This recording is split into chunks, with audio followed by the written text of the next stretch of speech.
Hello po. Tawagin niyo na lang po ako sa palayaw kong Melay. Taga Bulacan po ako. Napunta lang po ako sa Nueva Ecija nang mga ilangan ng ate ko nang makakasama sa bahay nila.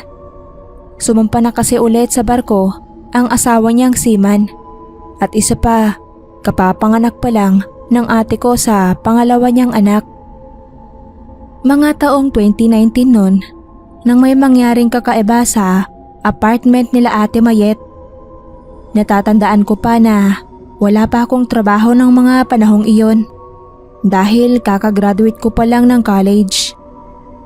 Pinakiusapan ako ng ate ko na samahan muna sila sa bahay habang bakasyon pa at bibigyan niya na lang ako para makaipon din. Bago ako dumating sa apartment nila Ate Mayet, ang kasama nila sa bahay at nag-aalaga sa panganay nila ay ang nanay ng asawa niya. Nagkasakit daw yun at di nagtagal ay namatay din sa bahay nila sa Pangasinan. Ang apartment nila ate ay 2 palapag. 2 ang kwarto sa taas. Ang isa ay malaki at para iyon sa kanilang mag-anak. At ang isa ay maliit na kwarto lang na tutulugan ko. Doon din ang kwarto ng nanay ng bayaw ko nung siya pa ang kasama nila ate sa bahay. Maayos naman ang mga naging unang buwan ko sa apartment. Ang binibigay ni ate na allowance ay iniipon ko. Madalas kong alagaan ang pamangkin kong si Angelo. Mga 2 taon lang si Angelo noon at hindi pa masyadong nakakapagsalita. Pero naiintindihan ko naman ang sinasabi niya. Palagi niyang bukang bibig ang lola niya na nanay ng bayaw ko. Siguro nga kasi yun ang nag-alaga sa kanya simula sanggol pa lang siya. Nagkasakit daw iyon sa baga kaya pinauwi muna nila ate sa Pangasinan para makapagpahinga. Kaya lang ay binawian na din ng buhay kaya hindi na makabalik dito sa apartment nila ate. Isang hapon noon, nanonood kami ng TV ng pamangkin ko sa salas habang ang ate ko naman ay natutulog sa kwarto pati na ang baby niya. Aminin ko noong araw na yun ay masyado akong nakatutok sa paborito kong pinapanood tuwing hapon at hindi ko na napapansin ang ginagawa ng pamangkin ko. Nagulat na lang ako nang mawala siya sa tabi ko kaya tinawag ko siya pero walang sumasagot. Kaya lumabas ako sa may gate pero wala rin siya doon. Maya-maya pa ay narinig ko ang pagtawa ng pamangkin ko sa may kusina. Kaya pumunta agad ako doon para kunin siya. Nakita ko si Angelo na may inaabutan ng hawak niyang bote ng dede at tumatawa. Nang tinawag ko siya ay napalingon naman siya sa akin. Pero nung kukunin ko na siya ay bigla siyang umiyak at may itinuturo. Nagtaka ako sa naging kilos ng pamangkin ko. Kaya binuhat ko agad siya at pinagtimpla na lang ng gatas hanggang sa nakatulog siya. Nung unang pagkakataon ay binaliwala ko lang ang naging reaksyon ng pamangkin ko. Dahil siguro bata pa kaya ganon na lang siya. Nang sumunod na araw naman ay nasa kwarto kami ni Angelo at naglalaro siya ng bola. Gumulong ang bola at sinundan ni Angelo yon. Tinitignan ko lang ang pamangkin ko hanggang sa makuha na niya ang bola. Pag-angat ng ulo ni Angelo ay may tinignan siya sa kaliwa niya at nginitian sabay sabing "Lola" at tumakbo sa kwarto nila ate. Tinawag ko pa si Angelo pero hindi na niya ako nilingon. Kaya nagpatuloy na ako sa pagsiselfon habang nakahiga. Maya-maya lang ay narinig kong tumatawa ang pamangkin ko Pero hindi ko narinig na nilalaro siya ni Ate Mayet. Kaya tumayo ako at sisilipin ko kung ano ang ginagawa ng pamangkin ko. Pagsilip ko sa kwarto ay nilalaro ni Angelo ang bola niya at tumatawa ng mag-isa. At wala pala sila ate doon sa kwarto. Kaya kinuha ko si Angelo at bumaba na lang kami. Nang makita ko si ate sa may garden ay sinabi ko iyon sa kanya. Sabi ni ate ay hayaan na lang daw si Angelo sa mga ginagawa niya. Simula pala nang mamatay ang biyanan niya ay ganun na ang kinikilos ni Angelo palagi. Naisip din daw nila na baka ang biyanan niya ang naglalaro sa pamangkin ko kasi alaga niya daw ito simula baby pa. Wala naman daw masamang ginagawa sa bata kaya wag na lang daw namin pansinin kung ano ang mga nakikita ng pamangkin ko.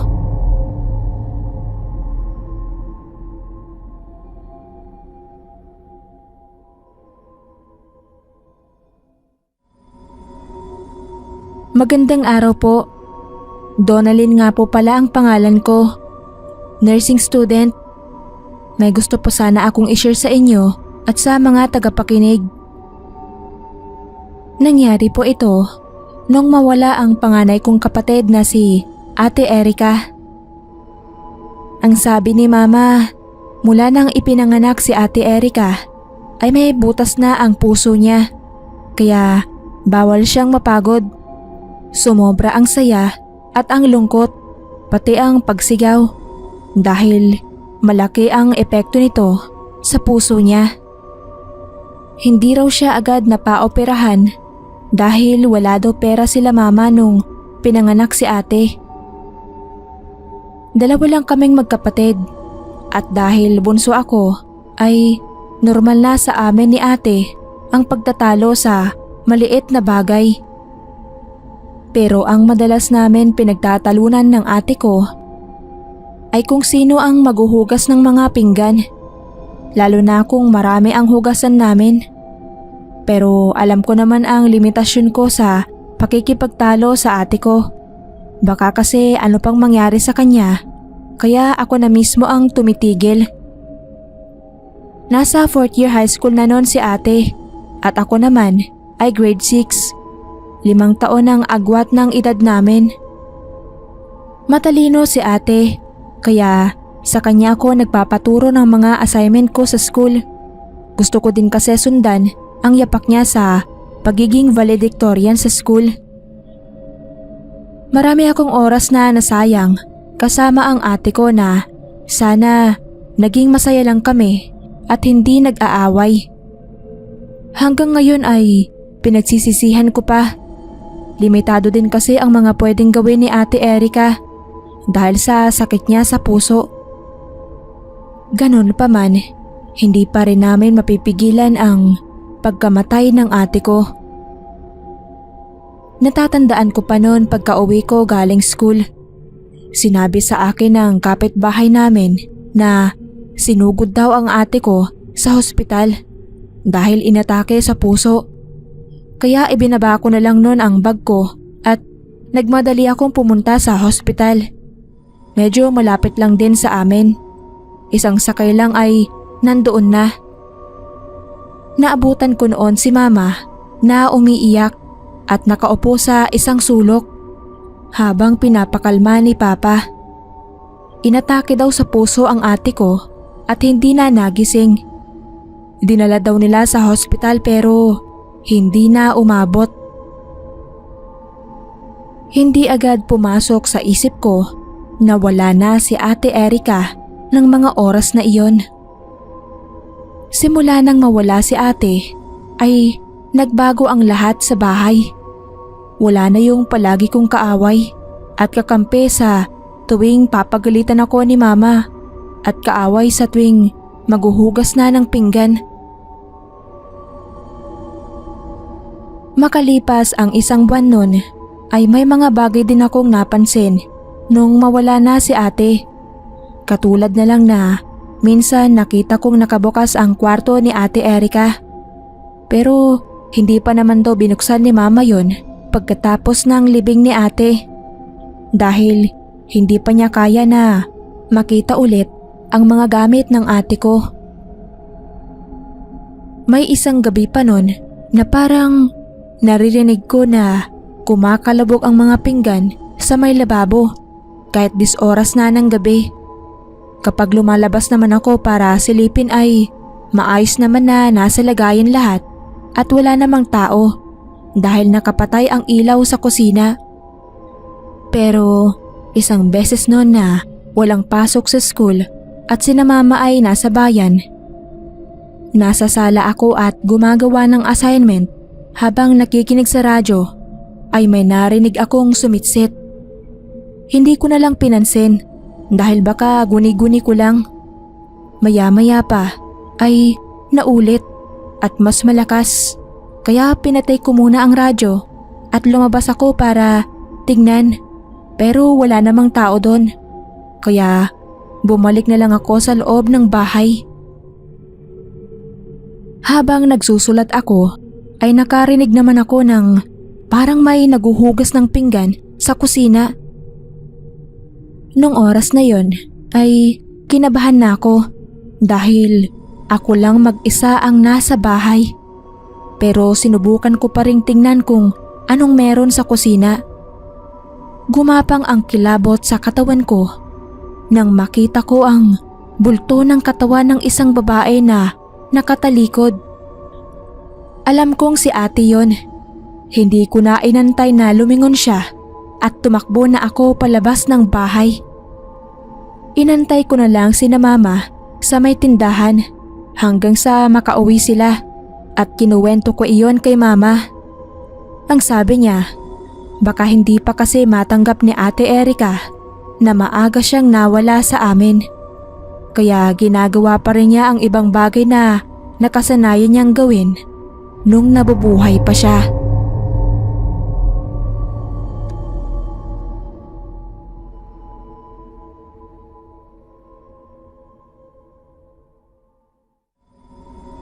Kamusta po? Ako po si Myra, isang graduating college student. Dito po kami nakatira sa Batangas at ako na lang ang kasama ng mga magulang ko sa bahay dahil ang kuya ko ay may sarili ng pamilya at si Ate Vivian naman ay matagal nang nawala sa amin. Nangyari po ang ikukwento ko, mga ilang taon na din ang nakalipas. Graduate na ng college ang kuya ko noon at nagtatrabaho na siya sa Maynila kaya bihira na siyang umuwi dito. At ang ate ko ng panahong iyon ay nasa college na. Hilig din niya ang magpiano kaya may sarili siyang piano sa bahay na binili nila Mama. Mahilig din kasi ang ate ko sa pagkanta habang sinasabayan niya ng pagpipiano. Sumasali din siya sa mga singing contest sa ibang bayan, dala ang piano niya. At ako naman ay nasa grade 6 pa lang noon. Nabibili naman namin ang mga gusto naming bilhin noon dahil parehong may maayos na trabaho ang mga magulang namin. Close kami ng ate ko. Kaming dalawa kasi ang naiiwan pag pumapasok sa trabaho ang mga magulang namin. Si Ate Vivian din ang pumupunta sa school kapag may mga event dahil hindi pwede sila Mama. Kapag nananalo si ate sa contest ay binibigyan niya rin ako ng pera. Hanggang sa isang araw ay hindi na nakauwi sa bahay si Ate Vivian. Mga bandang 10:00 na ng gabi noon ay wala pa siya. Naunahan pa siya nila Mama sa pag-uwi. Samantalang hanggang 5:00 lang ang klase nila. Kaya nag-alala na din ang Mama ko. Hindi din makontak ang cellphone ni ate. Lahat na din ng mga kaibigan ng ate ko ay natawagan namin. Buong gabi kaming naghanap kay Ate Vivian. Pero umuwi kaming hindi pa rin siya kasama. Hanggang kinabukasan nun ay may pumuntang pulis sa bahay. Si Papa ang lumabas nun kasi si mama ay umiiyak na dahil sa pag-aalala sa ate ko. Parang gumuho ang mundo namin nang malaman sa mga pulis na may natagpo ang patay na babae sa bakanteng lote sa likod ng university. At pinakita nila ang ID at kumpirmado nga na si Ate Vivian yun. Pinagsamantalan po siya at pinatay. Agad naman kaming pumunta sa hospital para puntahan si Ate Vivian. Pagkakita ni mama kay ate sa morgue ay niyakap niya at halos maglupasay si mama sa sahig.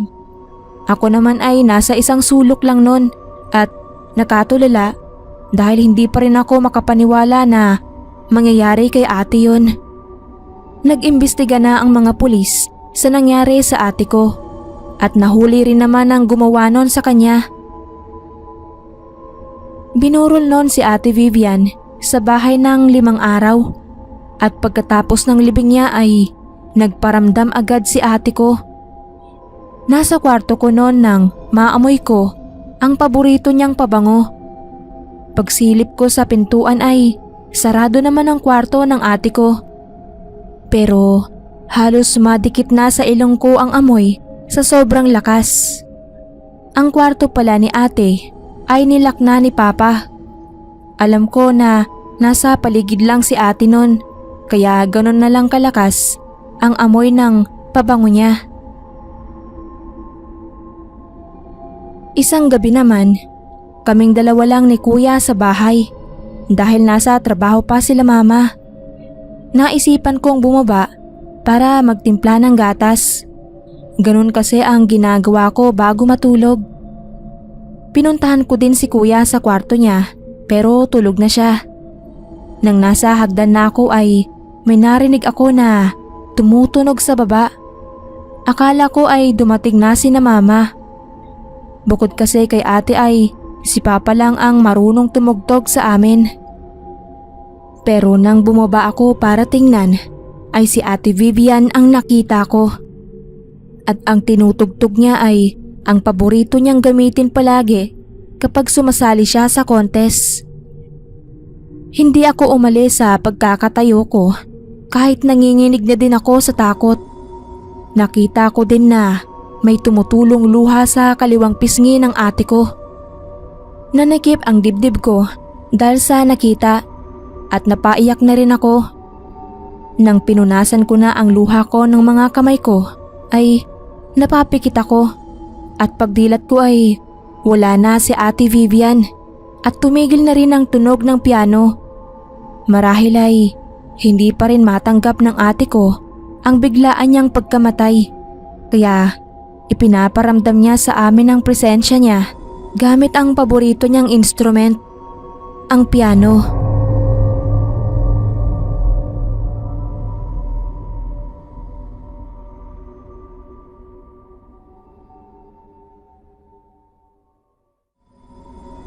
Magandang gabi po. Ako po si Christine. May kwento akong gustong ibahagi sa inyo. Mga 7 taon na rin ang nakalipas nung mangyari yon. Nasa 15 anyos ako at may ate ako noon na si Carol at ang bunso naming lalaki na si Carlo. Si Ate Carol ay graduating na ng college ng panahon na yon. Matalino at masipag mag-aral ang Ate Carol kaya siya ang inaasahan nila mama para sa pamilya. Kaya lang, pagdating sa pag-ibig ay naging mahina ang ate ko. Nakipagtanan kasi siya sa boyfriend niya. Sobrang nagalit at nasaktan nun si na mama dahil ang gusto nila ay makatapos ng college si ate at makapagtrabaho ng maayos para din sa sarili niya bago sana siya mag-asawa. Kaso, nakipagtanan siya at sumama dun sa lalaki. May kaya naman yung lalaki at nasa abroad ang mga magulang. Kaya naman sila lang ni ate ang magkasama sa bahay. Makalipas lang ang ilang buwan ay nagkaayos din sina ate at mama. Wala na rin daw silang magagawa dahil nangyari na. medyo matagal din bago nakadalaw si Ate Carol sa bahay dahil hindi agad sila nagkasundo ni Mama. Pagdating ni Ate Carol sa bahay ay may napansin agad ako sa kanya. Parang iba ang kilos niya at parang may gusto siyang sabihin kay Mama habang magkausap sila. At kahit nasa loob na ng bahay si ate, ay nakajakit pa siya ng cardigans. Nagtaka ako kasi hindi naman mahilig magjacket si Ate Carol. Lalo pa, hindi naman malamig ang panahon. Hindi ko alam kung napansin din ni Mama yon, kaya binaliwala ko na lang yon. Nang sumunod na pagbisita ni Ate Carol, ay naka-cardigans ulit siya at tinanong ko na siya sa pagkakataong iyon. Ang sabi niya ay mahangin daw kasi kapag lumalabas siya ng bahay. Tinanong din siya ni Mama kung bakit siya namumutla at parang pumapayat. Ang sabi lang ni ate ay hindi daw kasi siya masyadong lumalabas kaya maputla siya. Bago umuwi si Ate Carol ay niyakap niya muna si Mama at Papa at hinalikan naman niya ako sa ulo. Mga bagay na hindi naman niya ginagawa dati. Ang sabi ni Mama ay kami naman ang pupunta kina ate sa susunod na linggo. Pagkatapos ko gumawa ng assignment ay inantok na ako kaya umakyat na ako sa kwarto para matulog. Nag-aagaw tulog pa lang ako noon nang may marinig akong mahinang boses na ang sabi ay tulong. Bigla kong dinilat ang mata ko noon dahil boses ni ate ang narinig ko. Ang sabi ko pa, bakit 10 oras na ng gabi ay bumalik pa si ate samantalang kakauwi niya lang ng hapon. Bumaba agad ako para itanong yon kay Mama pero hindi naman daw dumating si ate ulit. Ang dapat pagbisita namin kay ate sa 1 linggo ay naudlot na dahil kinabukasan ay may nagpunta sa bahay namin na mga pulis. Nakita daw ng kapitbahay nila si Ate Carol na wala ng buhay sa loob ng kwarto nila. Puro pasa at sugat at pinukpok daw ng matigas na bagay ang ulo dahil naiwan pa sa loob ng kwarto ang pinagpalo sa ate ko. At ang gumawa daw kay ate nun ay ang lalaking kinakasama niya. Narinig daw kasi ng kapitbahay na nag-aaway ang ate ko at ang kinakasama niya dahil may ibang babae yung lalaki. Dahil sa nalaman naming iyon ay nahimatay si Mama. Hindi niya kinaya ang nangyari kay Ate Carol. Nang kumalma na si Mama ay nagpunta kami sa morgue kung saan nandun si Ate Carol. Nakita ni Mama ang mga pasa ni ate sa katawan. Sobra kaming naawa sa ate ko. Kung sana maaga kong nasabi kina Mama ang napansin ko kay ate, ay sana naagapan ang ganong nangyari sa kanya. Ilang beses nasuntok ni Papa yung lalaki nung magkaharap sila habang iniimbestigahan. Sinisisi ko din ang sarili ko sa pagkawala niya dahil kung sinabi ko agad yun kay Mama ay baka buhay pa ngayon si Ate Carol.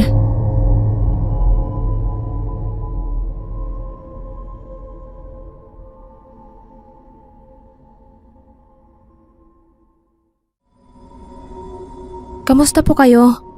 Ako po si Rowena, OFW dito sa Taiwan. Matagal ko na pong gustong ipadala sa inyo ang naging karanasan ng pamilya ko. Maaga kasing nawala sa amin ang ate ko dahil sa kakaibang pamamaraan. Nasa 26 anyos pa lang si ate noon nang mawala siya sa amin at hanggang ngayon ay hindi pa rin namin matanggap ang kamatayan niya. Maagang nakapag-asawa ang ate ko at yun ang unang boyfriend niya na siya ring napangasawa niya. May itsura po ang napangasawa ni Ate Rina.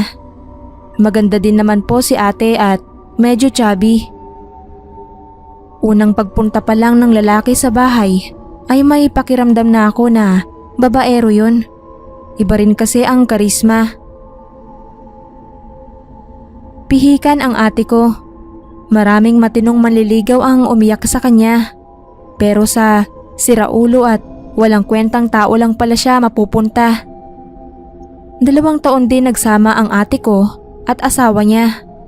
Nagkaroon ng anak sila Ate Rina at ang asawa niya. At hindi na nasundan pa. Ang trabaho ng asawa ni ate nun ay isang security guard sa isang apartel. At ang ate ko naman ay nagtatahi ng mga basahan at saka ay binibenta habang nag-aalaga sa anak niya. Unang beses na nahuli ni Ate Rina ang asawa niya na may babae. Pero pinatawad niya yon dahil kasal daw sila at may anak. Nangako naman daw kasi na hindi na uulit. Kaya nung nagpaalam na lilipat siya ng lugar ng trabaho at magstay in sa barracks dahil mahal ang pamasahe kapag nag-uwian siya, ay pumayag naman si Ate Rina. Magpapadala naman daw ng pera para sa kanilang mag-ina at uuwi tuwing 2 linggo. Pero hindi yun tinupad ng asawa ni Ate Rina. Yun ang dahilan kung bakit galit na galit kami sa asawa ni ate. At siya rin ang pinaniwalaan naming dahilan kung bakit namatay si Ate Rina sa kulam. Ang nangyari pala noon ay nagkaroon ulit ng ibang babae ang asawa ng ate ko at nabuntis niya. Mas bata sa asawa ni Ate Rina yung babae. Tagakapis daw ang babae at matapang daw. Kailangan daw panagutan ng asawa ni ate ang pinagbubuntis niya. Kung hindi, may mangyayaring masama daw sa kanya kung tatakbuhan lang siya. Kaya natakot ang siraulo na yon at pinanagutan niya ang babae. Pero hindi naman daw nagpatalo si ate dahil kinausap niya ang babae sa pinagtatrabahuan nitong kantin. Sinabi niyang may asawa at anak ang kinakalantari niya. Pumayag naman daw ang babae, sabi ni mama. Pero masama ang tingin nito sa kanila at bumulong na parang nag-uorasyon daw para maitanim na ang kulam sa ate ko. Ilang araw daw pagkatapos nilang mag-usap ng babae ay nakaramdam na ng kakaiba ang ate ko. Parang laging mainit ang pakiramdam niya kahit bagong ligo lang siya at ang buong katawan niya ay parang tinutusok ng karayom. Kaya dinala nila mama si ate sa hospital. Nag-negative sa lahat ng sakit kaya nagpa-albularyo na sila. Ang sabi ng albularyo, kung kinukulam daw ang ate ay dapat hindi siya dinala sa doktor dahil mas tumitindi pa ang kulam pag ganun.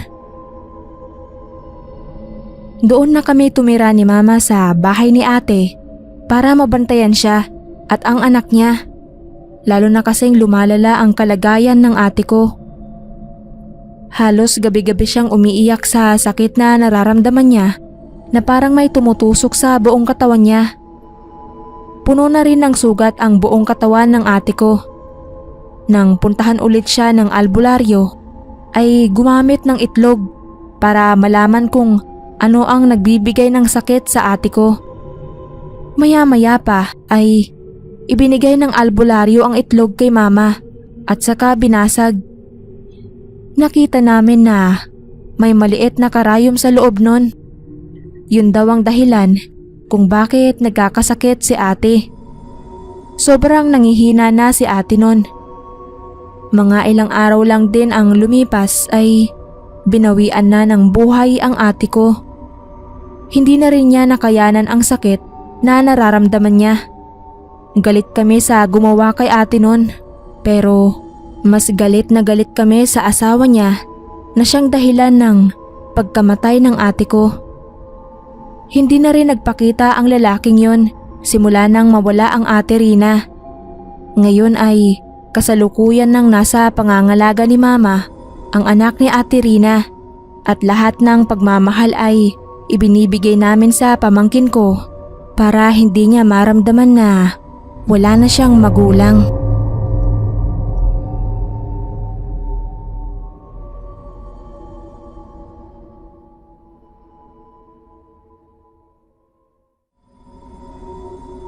Ako po si Eliza na taga Canumay, Valenzuela. Maaring hindi maging kapanipaniwala sa iba itong kwento ko, pero gusto ko pa ding i-share sa inyo at sa lahat ng mga taga-subaybay. Kwento ito tungkol sa amin ng namayapa kong ate na itatago ko na lang sa pangalang Alexis. Dalawa lang kaming magkapatid ni ate at may 13 years ang pagitan ng edad namin, kaya naman ramdam ko yung pagiging bunso ko sa kanya. Mabait si ate at kahit magkaiba kami ng tatay, hindi ko yon naramdaman sa kanya kasi mahal na mahal niya ako at ganun din ako sa kanya. Kami yung magkasangga at magkasundo sa lahat ng bagay. Tagapagtanggol ko din siya sa lahat ng umaapi sa akin. Maging kay mama, lagi niya akong ipinagtatanggol. Lalo na nung maliit pa lang ako at laging aburido si mama dahil iniwan kami ni papa. Ako ang laging pinagbubuntungan ni mama ng galit. Kahit sa murang edad ko lagi niya akong pinagmamalupitan. To the rescue naman palagi si Ate Alexis sa akin. Natatandaan ko nung nasa 5 taon pa lang ako noon, ikinulong ako ni mama sa aparador. Nang malaman ni ate, galit na galit siya kay mama. Kinuha niya ako at inilayo kay mama. Ipinasyal niya ako tapos binilan niya ako ng manika, yung kasing laki ko. Kaso, hindi naging mabait yung kapalaran sa amin. 14 years old na ako noon nung kinuha ni Lord ang Ate Alexis ko.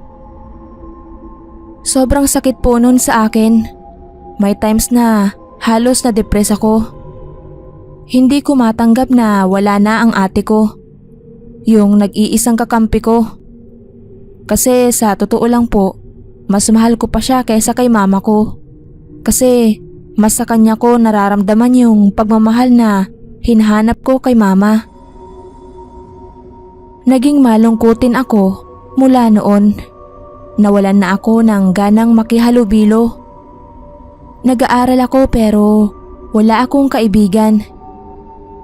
Lagi lang ako sa loob ng kwarto ko. Gumagawa ako ng sarili kong mundo. Bagay na hindi nagustuhan ni mama. Tinawag niya akong baliw. Hindi niya maintindihan na nalulungkot ako sa pagkawala ng nag-iisang ate ko. Pero ako, hindi ko din maintindihan kung bakit ganon si mama sa akin. Parang hindi anak yung turing niya. Mula nang iwan kami ni papa, lagi na siyang galit sa akin. Hanggang isang araw, nagulat na lang ako nung pag-uwi ko, may lalaki sa bahay namin. Doon na raw yun titira, sabi ni mama, dahil mag-asawa na daw sila. Hindi ko gusto pero hindi naman din ako nagulat.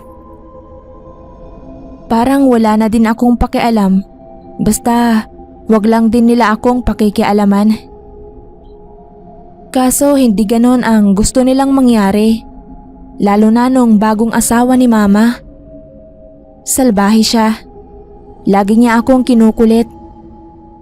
Hanggang isang gabi, sa pagkatanda ko, may 3 buwan pa lang silang nagsasama nun. Bigla akong pinasok sa kwarto ng lalaking yun. Pinagtangkaan niya ako. Nanlaban ako. Iyak ako ng iyak. Sigaw ako ng sigaw. Sa sobrang pagkadesperado ko, natawag ko ang pangalan ni Ate Alexis at humingi ako ng tulong. Malapit nang magtagumpay yung asawa ni mama nang magulat na lang ako sa sunod-sunod na pagpukpok sa ulo niya ng kung sino.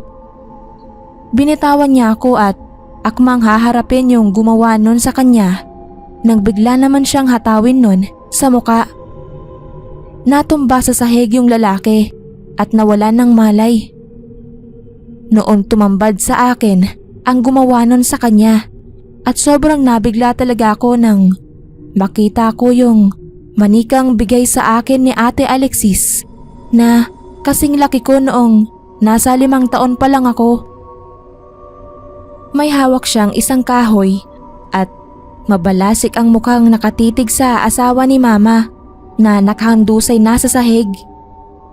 Nanginginig na napaatras naman ako sa takot. Hindi ko alam kung sisigaw o tatakbo. Napasiksik na lang ako sa dingding nang magsimulang humakbang palapit sa akin ang manika. Pero unti-unting nagbago ang mukha niya. Mula sa pagiging mabalasik, naging normal na manika ito. Tapos ay naging mukha ni Ate Alexis. Nanlaki ang mata ko sa sobrang pagkagimbal. Pero nang ngumiti si ate at ilahad ang kamay sa akin, ay unti-unting nabawasan ang takot ko. Napalitan ng matinding lungkot. Hindi ko pa alam kung anong nangyayari sa akin noon. Basta ang natatandaan ko ay inabot ko ang palad niya. Tapos ay niyakap ko ng mahigpit ang manika at umiyak ng umiyak. Maya-maya ay inakay na ako ng manikang may mukha ni Ate Alexis palabas ng bahay. Nagpatianod lang ako sa kanya. Namalayan ko na lang na nasa tapat na ako ng bahay ng mga lola ko. Ilang barangay lang ang pagitan mula sa bahay namin. Nang papasukin ako ng lola ko, ay noon lang ako natauhan. Umiiyak na kinuwento ko sa kanila ang ginawa sa akin ng bagong asawa ni Mama. Galit na galit sila at hindi na uli ako pinabalik sa bahay ni Mama. Hindi ko na kinuwento sa kanila ang kababalaghang nangyari sa akin dahil baka hindi sila maniwala. Totoo man o halusinasyon ko lang ang manika, isa lang ang sigurado ko, na kahit sa kabilang buhay ay ipagtatanggol pa din ako ng Ate Alexis ko.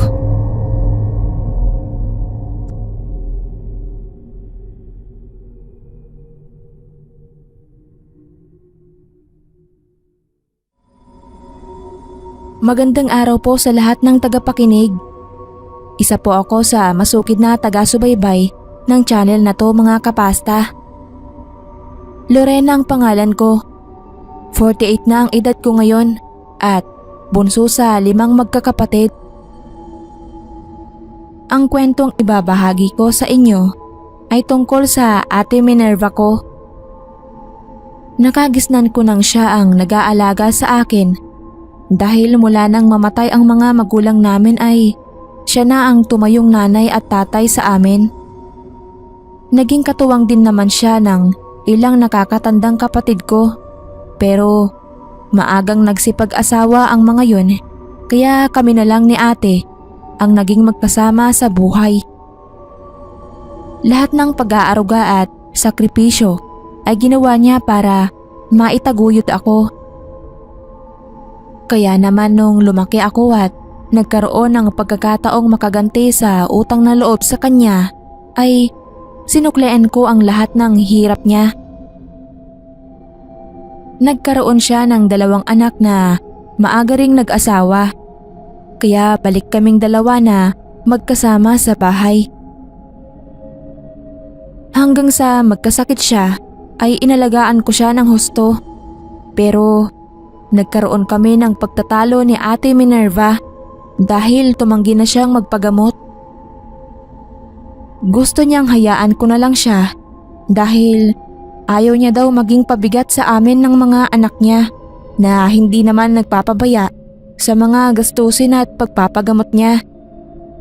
Nahirapan akong intindihin ang kagustuhan niyang iyon dahil pilit ko nga siyang inilalaban. Aaminin kong naging makitid ang utak ko nun sa kagustuhang mapasunod siya. Imbis na unawain ay sinabi ko sa kanya na hindi ko na talaga siya iintindihin pag ipinilit niyang hindi ituloy ang pagpapagamot. At ganun nga ang ginawa ko. Hindi ko siya pinagkikibo hanggang sa tuluyan ng bumigay ang katawan niya at iwan kami. Nakahingi naman ako ng tawad sa kanya ilang oras bago siya mawala. Isang haplos sa pisngi at ngiting may pasasalamat ang iniwan ni Ate Minerva sa akin bago siya tuluyang mapikit. Pero hindi ko maiwasang hindi makonsensya. Ilang araw na siyang naililibing ay hindi ko pa din magawang kumilos ng normal. May bigat sa dibdib na nagpapahirap ng loob ko. Nagsisisi ako kung bakit hindi ko na lang hinayaan si ate sa gusto niya. Sana tinanggap ko na lang at ginawang masaya ang mga huling sandali niya sa mundo. Ilang araw din akong walang ganang kumilos nun. Hindi ako halos nagbubukas ng tindahan. Masyado akong nalungkot sa pagkawala ni ate. Isang araw, linggo yon, bandang alas 5 ng umaga, naalimpungatan ako nang may maramdaman akong pagkilos mula sa kusina. Nakarinig ako ng tunog ng pingkain ng baso at kutsara, parang may naghahalo ng kape. Sa isip ko ay gising na si ate at nagtimpla na ng kape. Pero bigla akong kinilabutan nang maalala kong wala nga pala si ate. Iwinaksi ko yon sa isipan ko at kinumbinsi ang sarili na guni-guni ko lang yon. Pinilit ko na lang na makatulog uli. Pero bago pa man ako tuluyang makatulog ay bigla na naman akong napatilat nang makarinig ako ng isang pamilyar na tunog. Tunog ng isang binuksang radyo na garalgal at parang hinahanapan pa ng magandang signal. Napakunot noo ako at inisip kong saan maaaring manggaling yun. Maya-maya pa ay malinaw ko nang natinig ang isang lumang kanta na hinding-hindi ko makakalimutan. Yung kantang Misty ni Johnny Mathis. Nalungkot ako at may kirot akong naramdaman sa dibdib ko. Isa yun sa mga paborito ni Ate Minerva. Nagawa ko pang tapusin ang kantang yun habang binabalikan sa isip yung mga eksena tuwing ganong oras na nagkakape si ate sa tabi ng bintana. Habang nakikinig ng mga lumang tuktok sa lumang radyo niya na pinagtsatsagaan na lang niyang patunugin. Ganoon palagi ang eksena ni ate, lalo na sa tuwing linggo. Kaya lumaki ako sa mga makalumang tuktugin na naging paborito ko na din kalaunan. Nasundan pa ang kantang iyon ng iba pang awitin nila Frank Sinatra. Doon na ako biglang napamulagat nang marinig ko ang pamilyar na cue ng istasyon ng radyo na Sunday Golden Morning Hits. Kasi si ate lang sa mga katabi naming bahay ang nagpapatugtog noon tuwing linggo. Napapalikwas ako ng bangon at nakiramdam. Noon ko napansin na parang sa labas nga ng kwarto ko nanggagaling ang tugtog. Pero wala na si ate at matagal na din sira ang radyo niya na yon. May kabang biglang bumundol sa dibdib ko. Dahan-dahan akong lumapit sa pinto at hinawi ang kurtina at ganun na lang ang kilabot na gumapang sa katawan ko nang makita ko ang malabong aspirasyon ni Ate Minerva na nakaupo sa tabi ng bintana habang nagkakape at nakikinig ng mga lumang awitin sa radyo niya. Malakas ang hangin at lumilipad pa ang kurtina na tumatapon sa mukha ni ate. Makailang beses pa akong pumikit at dumilat nun at kinusot ko pa ang sarili ko para mapatunayang namamalikmata lang ako. Pero nandoon talaga si ate. Nakangiti sa akin. Yung takot ko ay napalitan ng matinding kalungkutan. Nung lalapit na sana ako sa kanya ay saka naman siya unti-unting naglaho habang nakangiting kumakaway. Naiwan ang radyo niyang patuloy na nagpapatugtog ng mga lumang awitin. Hindi ko alam kung paano ipaliliwanag na lumabas sa taguan niya ang sirang radyo at kusang tumugtog.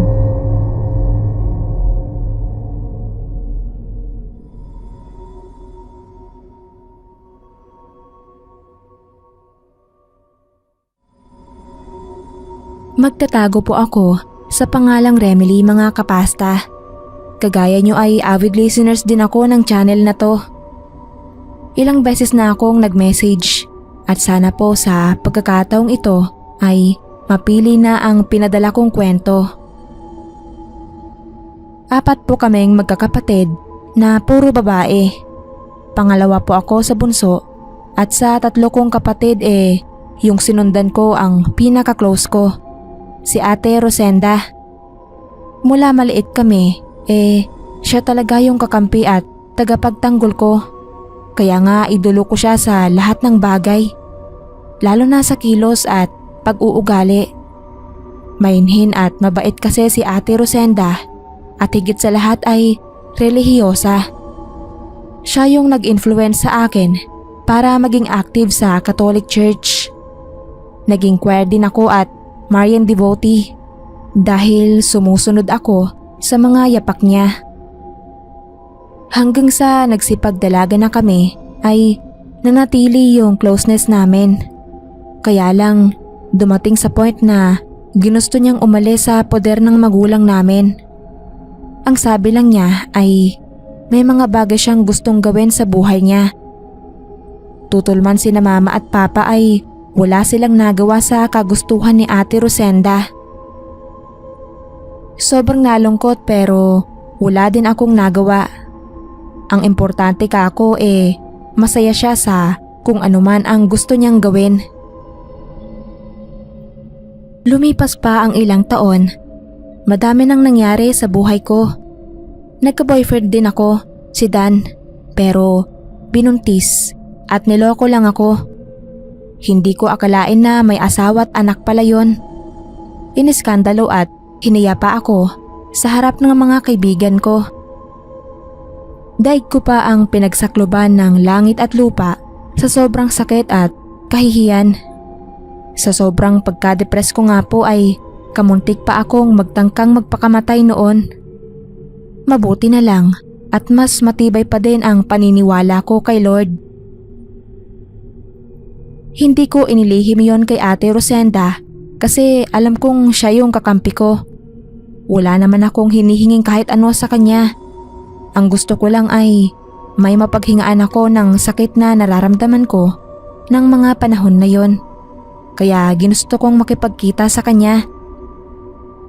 Galit na galit siya nang malaman yon, pero tumanggi siyang makipagkita sa akin dahil busy daw siya. Pero wag daw akong mag-alala dahil lintik lang ang walang ganti. Hindi daw siya papayag na aapihin ako ng ganun lang ni Dan at nung asawa niya. Kahit sa telepono lang ay nagulat talaga ako sa reaksyon ni Ate Rosenda. First time ko siyang nadinig sa ganoong tono at pananalita. Hindi ko alam kung anong ibig niyang sabihin, kung sa paanong paraan niya gagantihan si Dan. Pero sinabi ko sa kanya na wala naman akong balak gumanti, kaya hayaan na lang namin sila. Ilang araw lang makalipas ang pag-uusap namin na yon ni Ate Rosenda ay nabalitaan ko na lang ang nangyari kay Dan. Nagkaroon daw ito ng malubhang sakit. Mga nakakadiri at mabahong sugat na halos tumabon sa buong katawan niya. Ang sabi ay bigla na lang naglitawan iyon. May nadinig pa nga ako na baka daw may kumukulam kay Dan. Naisip ko agad si Ate Rosenda at ang binitawan niyang salita. Alam kong dala lang ng galit niya kaya siya nakapagsalita ng ganoon. Pero hindi ko maiwasang hindi ikonekta. Kaya kahit kabilin-bilin na niya na huwag kaming basta-basta pupunta sa inuupahan niyang bahay, ay pinuntahan ko pa din siya. Madilim sa loob pero bukas ang pinto kaya pumasok ako. Base sa itsura ng mga nakadisplay sa bahay ay magkakaidiya ka na kung anong klaseng tao ang nakatira doon. Hindi ko gustong isipin pero may hinalang nabubuo sa isip ko. May nakita akong isang kwarto. Lumapit ako doon at dahan-dahang sumilip. Ganoon na lang ang panlalaki ng mata ko nang makita ko ang loob ng kwartong yun. Patay ang ilaw doon pero puno ng mga nakasinding kandila ang buong paligid. May lamesa doon na may nakapatong na mga boteng iba't iba ang kulay at laki at tila may ugat o kung ano sa loob. May nakita din akong bungo ng tao na nakapatong sa parang altar. May nakatirik ding kandila sa pinakatuktok nun kaya mas lalong nakakatakot ang dating. Pero ang mas ikinagimbal ko ay ang nakita kong litrato ni Dan. Pabilog na napapalibutan ito ng mga itim na kandila. Nanlaki ang ulo at mata ko sa sobrang kilabot.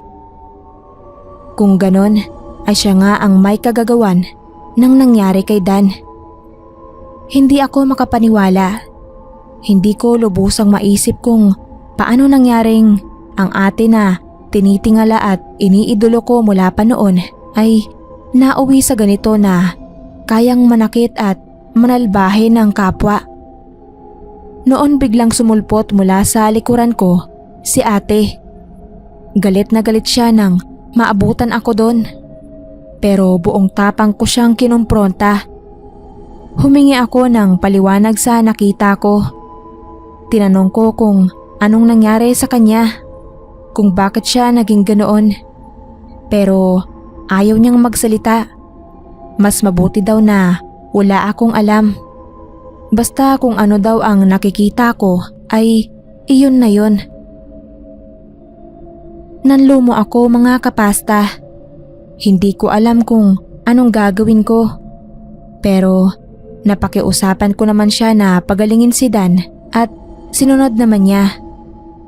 Pero mula noon ay naging mailap na ako sa dating ate na iniidolo ko.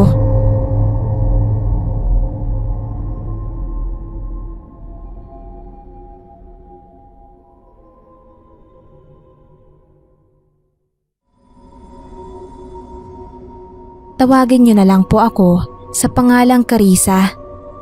Lumaki po ako sa Bataan pero ipinanganak sa Batanes Island. Masalimuot ang kwento ng buhay ng pamilya ko pero pipilitin kong mapaikli para maibahagi ko sa mga tagapakinig at taga-subaybay ng channel na ito.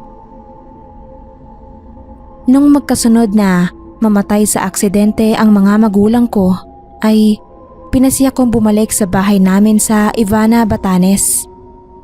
Maliit pa ako nang umalis kami sa lugar na yon at mula nun hanggang sa lumaki na ako ay pinagbawalan nila akong bumalik o makapasyal man lang doon.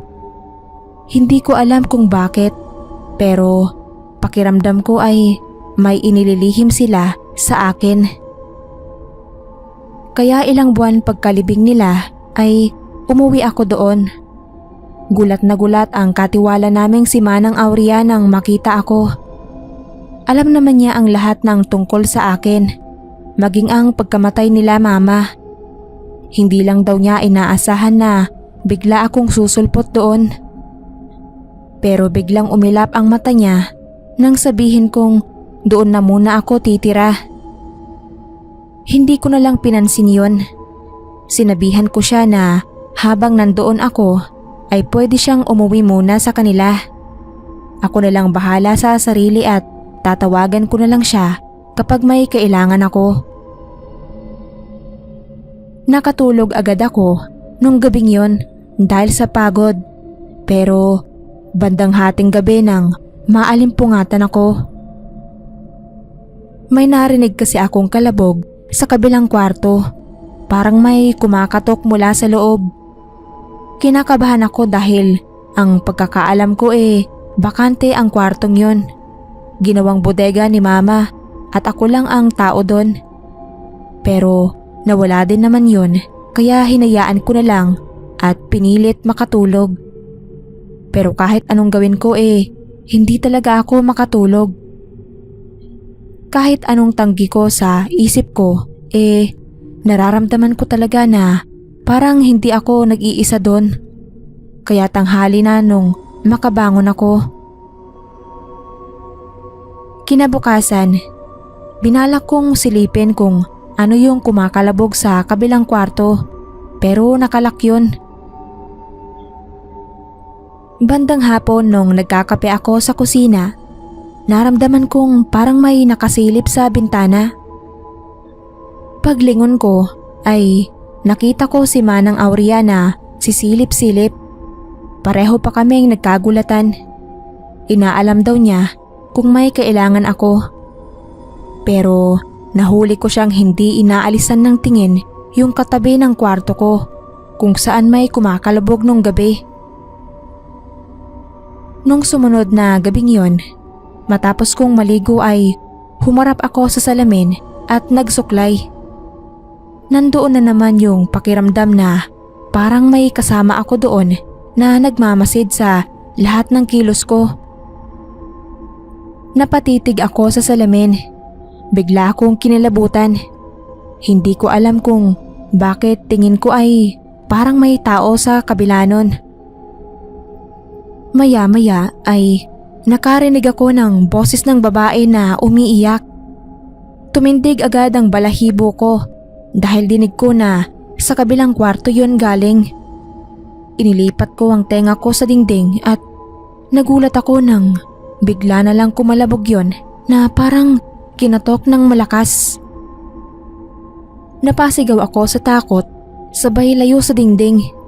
Hindi ko agad naisip kung anong gagawin ko. Patuloy yung pagkalabog at mas lumakas pa yung pag-iyak.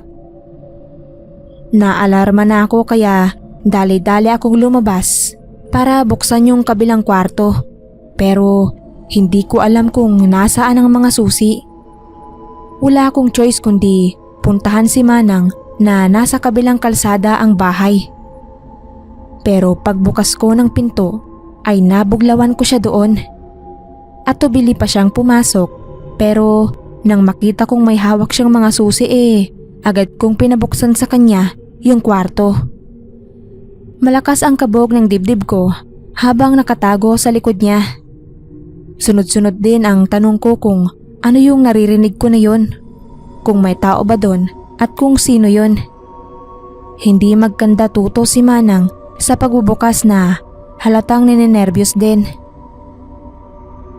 Nang sa wakas ay mabuksan ang pinto, napasigaw ako ng malakas sa takot nang bumungad ang isang babaeng nakapangihilakbot ang anyo. Mahaba at buhaghag ang buhok niya, katulad ng sa mga mangkukulam. Dispalinghado ang mukha niya, parang hinatak papaba kaya hindi yun pantay. Malaki at nakaluwa ang isang mata habang ang isa naman ay halos pikit na. Mukha siyang impakta. Tumakbo ako palayo kay Manang habang tinatanong kung anong klaseng nilalang yun. Yumakap naman kay Manang yung taong yun na parang siya pa ang natakot sa akin. Hindi agad nakapagsalita si Manang na parang hindi alam kung saan at paano mag-uumpisa. Sinabihan niya akong kumalma muna habang inaakay palapit sa kinakausap ko yung freak na babae. Nanginginig pa sa takot na napaurong naman ako. Tapos nun, nag-umpisa na si Manang na magpaliwanag. Sa haba ng sinabi niya ay napatulala na lang ako sa matinding pagkabigla. Ayon kay Manang, kakambal ko daw ang freak na babaeng yun. Ate ko daw dahil siya ang unang inilabas ni Manang nang paanaking niya si Mama. Hindi raw matanggap ng magulang namin kaya kami umalis sa lugar na yon at iniwan kay Manang Aurea ang pangangalaga sa kanya. Iyon pala ang lihim ng pamilya namin na pinakatago-tago ng magulang ko. Natatakot man ay nakaramdam din ako ng awa sa ate ko na Karina daw ang pangalan. Nahirapan din akong tanggapin siya nung una pero unti-unti ay natutunan ko din at ngayon ay namumuhay na siya ng normal kasama ko kahit sa loob ng bahay.